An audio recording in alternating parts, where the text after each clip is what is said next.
Great morning. We are with the comparable Coach Ange and Coach G and the 12th week of the Junior Beautypreneur Academy. Yes. I just want to give a shout out to these wonderful ladies who are amazing in their field, in their expertise, and what they do, and just being able to experience in person in them in action in week 11. All right. Yes, So ma'am. we Good just morning. going let's get at it. How y'all ladies feeling this morning? Amazing.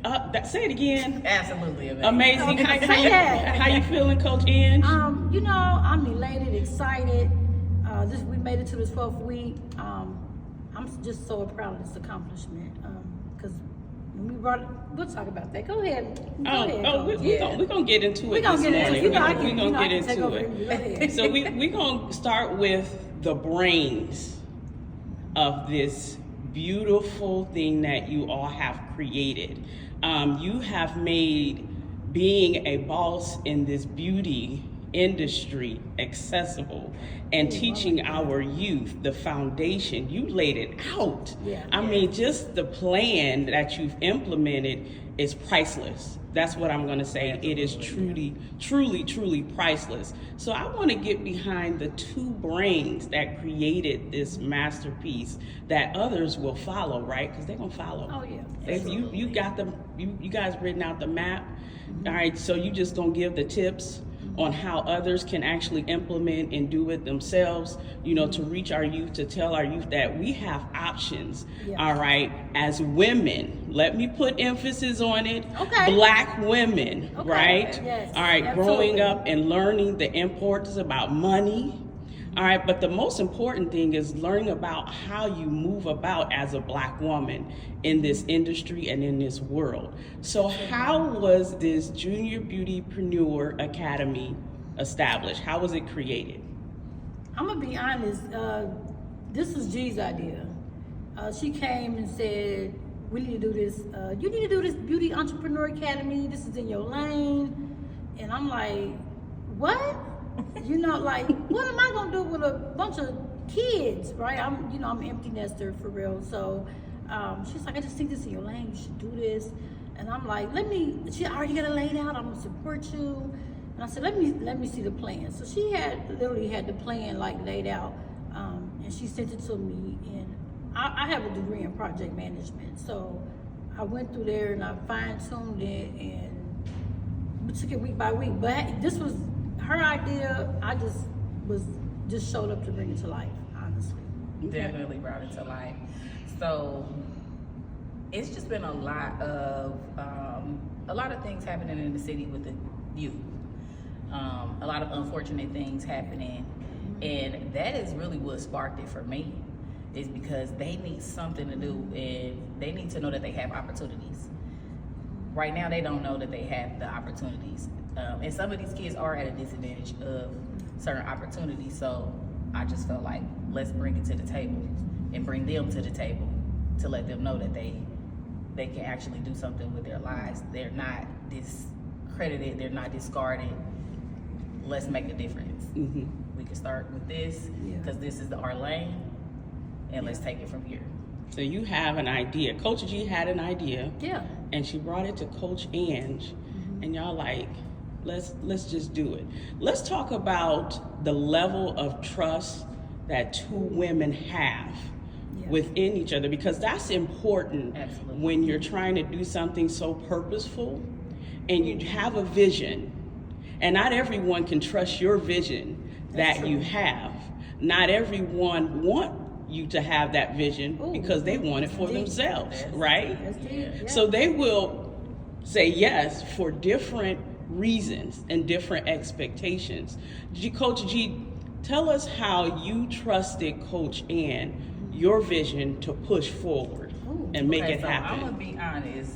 Angie came into my life and poured into me and did not ask me for anything.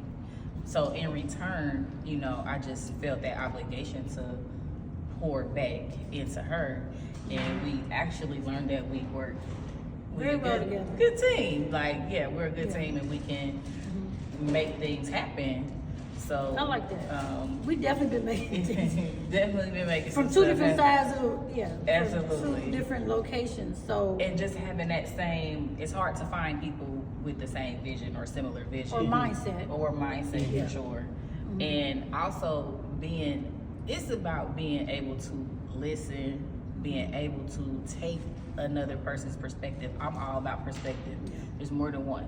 So I don't always know everything, or my way might be the hard way or the long way. And she'll say, well, no, let's do it like this. I'm okay with accepting that.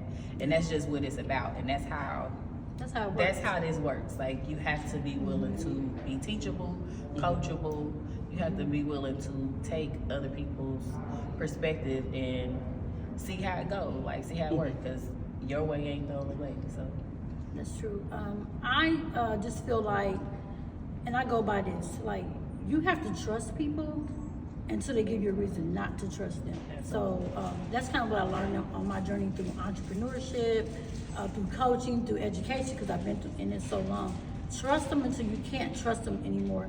And that's what people have to do. It's a risk at the end of the day, but trust them till you can't. And she has to give me a reason not to. She show up. If she can't show up, I show up, and we just make it work. And if she has an idea, I don't think it's gonna work, I'd be like, no. let's revisit. Like, no, let's do. But I have a solution when I say no. Absolutely. When I say no, let's do it this way. It's not like, no, I'm not gonna do that. I'm like, well, let's look at it here. It's like 12 weeks. I'm like, 12 weeks? Why 12 weeks? I know. She's like, I just think they'll get everything they need. That's a great number. I guess so. She said, you do 12 weeks because I live by a 12-week plan. So I everything I do is quarterly. I set my goals quarterly. Yes. Everything I plan out is quarterly. Yeah. I get more done that way, and I just feel like it's a good foundation to lay for people to follow. I agree with you, So Coach G. we're at 12, but the level of trust is phenomenal. Like, I'm a solopreneur. I typically work by myself. And in this season, I've had to be, God has introduced me to people that can take me to my next level by teaming with them, right? And some people are scared to team with people. And it is a risk, but it's, if you want to go to those higher levels, I mean, you almost have to in this age, so.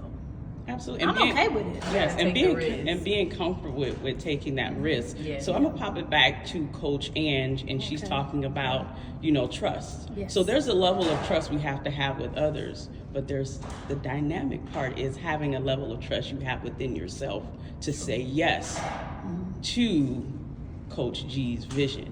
So what was that moment when you going through the process as Coach Ange, developing other coaches, beauty coaches? It's not just in the health, wellness, and beauty. It's in business, because you're a business coach. It's in other areas where your expertise is needed. So I want you to talk just briefly about your own individual trust and trusting you through your own process, when knowing when to say yes when something is right, and also trusting that your no is strong enough to pass.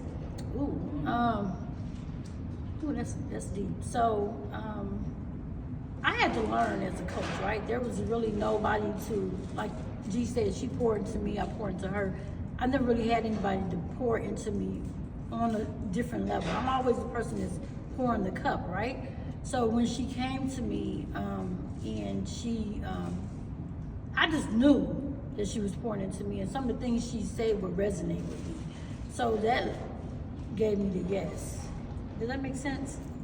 Right? So it wasn't like, she didn't come to me to take, and I could feel that, right? Most people come, they call me, and they want that advice, and it's in a take manner. It's never a win-win for me. It's always like, I need something from you, right?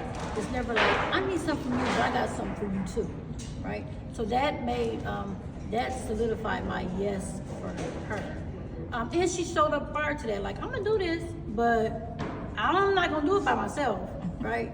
Good morning. I'm not gonna do it alone. So she poured into me. She gave me the vision. She worked with me on that vision, and that would solidify my yes. Now, what makes it a no for me in this level, in this season of my entrepreneurship, my spirituality, is I stopped working with, this is what I think elevated my coaching business, is I stopped working with disempowered people. Right? And I seen it somewhere, and they said, oh, somebody said one thing to change my coaching business, and this is probably like 2 years ago. And I said, ooh, I'm about to learn something. What's the one thing to change their business? I'm thinking like it's a piece of software or app. And she said, I quit working with disempowered people. If I can't want it more than you want it, right? I can't show up more than you showing up. When I called you, she answered the phone. If she don't answer the phone, she get back to me. If you want it bad enough, I shouldn't have to call you and run after you to elevate you. Absolutely. If you know I can elevate you, you should be calling me. You should be reaching out to me. So that's what changed for me. To sum it up, this is what I'm hearing. God works on time and on purpose, right? on time. Right? So he built your relationship to this moment. So there's some growth here. So you went through the process of where you needed to be in your business relationship, built a foundation that made it more personal and organic. So as Coach Ange is to you, you are to her, because she needs strengthened as well. So you were able to put yourself in that position unknowingly that you're filling her holes. That's dynamic. Ooh, yes, that is what makes the Junior Beautypreneur Academy successful.